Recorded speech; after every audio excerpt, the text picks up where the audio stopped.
Ucrania y sus aliados pueden haber puesto sus expectativas para la contraofensiva demasiado altas. 3 meses después del inicio de la tan anunciada contraofensiva ucraniana, esta no ha avanzado ni ha tenido los resultados que Ucrania y sus aliados, entre ellos Estados Unidos, deseaban, asegura un texto publicado en The New York Times. Antes de que Kiev lanzara su contraofensiva, los funcionarios esperaban que las Fuerzas Armadas ganaran terreno, pero la realidad es otra y Kiev casi no han logrado avances.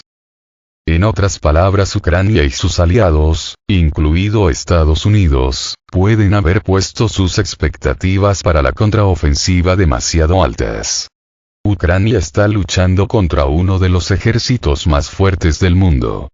Sentencia el periodista Germán López.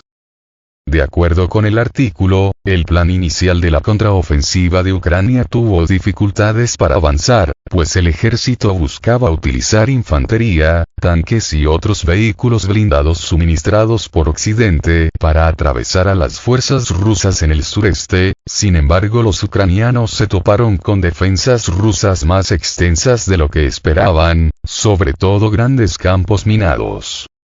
De esa manera, detalla el texto, los esfuerzos iniciales de la contraofensiva para abrirse paso resultaron costosos, tanto en vidas como en equipo.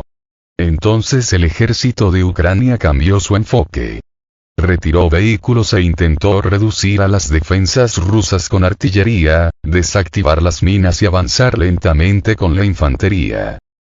Ahora, Kiev pretende ampliar las escasas vías que ha abierto en el área de las primeras líneas de defensa rusas. Esto con el propósito de llevar a cabo su plan original: desplegar tropas terrestres y vehículos blindados en una rápida contraofensiva.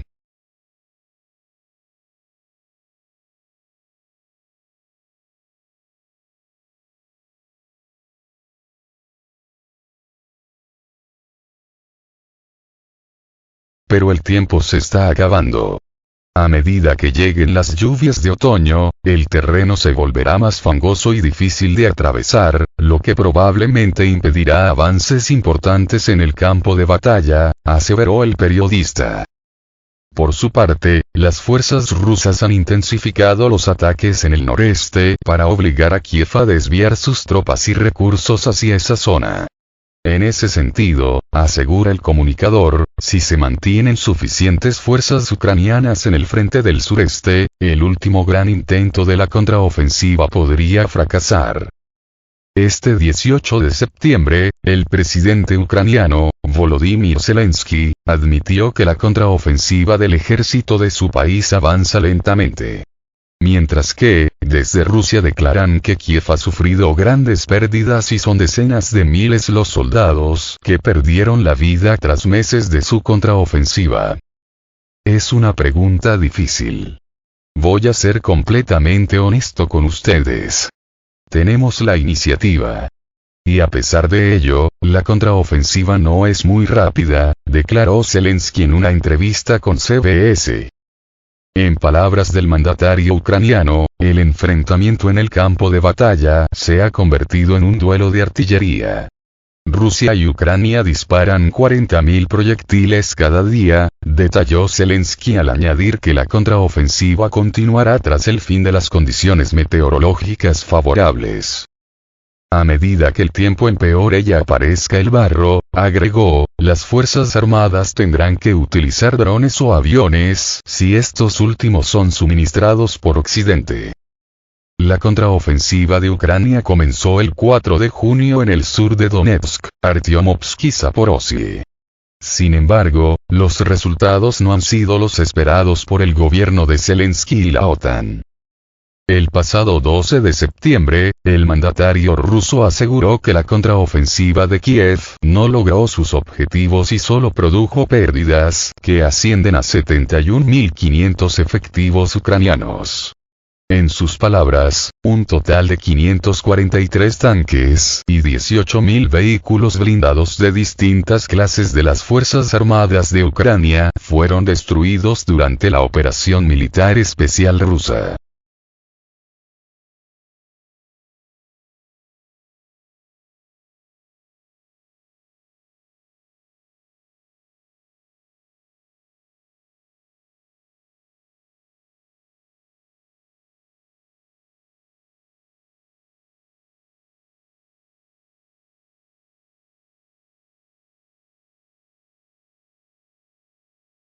Si realmente nos importara Ucrania no estaríamos pagando para prolongar el conflicto. Si a Europa y al Reino Unido les preocupara realmente el pueblo de Ucrania, estarían promoviendo una paz duradera y no pagando para prolongar un conflicto, afirmó el escritor y periodista británico Peter Hitchens en un artículo publicado en Daily Mail.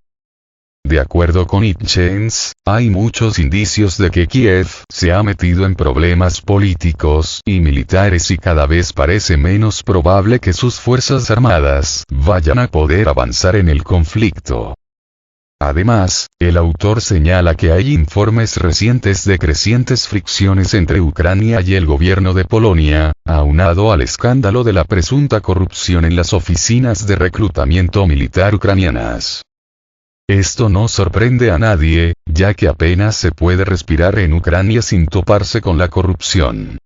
Pero la cuestión es que sugiere que un gran número de personas están pagando para evitar luchar, afirma. Según el escritor, muchos hombres en edad militar, a los que la ley prohíbe salir de Ucrania por el momento, están siendo sorprendidos intentando cruzar la frontera con Rumanía, lo que sugiere que son bastantes los que consiguen pasar. Asimismo, el periodista cuestiona el interés británico en mantener un conflicto costoso y arriesgado en el sudeste de Europa y agrega que muchos republicanos estadounidenses también dudan de su sentido. Si nuestra preocupación es verdaderamente por el pueblo de Ucrania, entonces estaríamos mucho mejor ocupados promoviendo una paz duradera que alimentando y pagando para prolongar un conflicto en que los verdaderos ucranianos mueren y sufren, sin ganar mucho a cambio, concluye. El pasado 12 de septiembre, el presidente ruso, Vladimir Putin, aseguró que la contraofensiva de Kiev no logró sus objetivos y solo produjeron pérdidas que ascienden a 71.500 efectivos ucranianos. En sus palabras, un total de 543 tanques y 18.000 vehículos blindados de distintas clases de las Fuerzas Armadas de Ucrania fueron destruidos durante la operación militar especial rusa.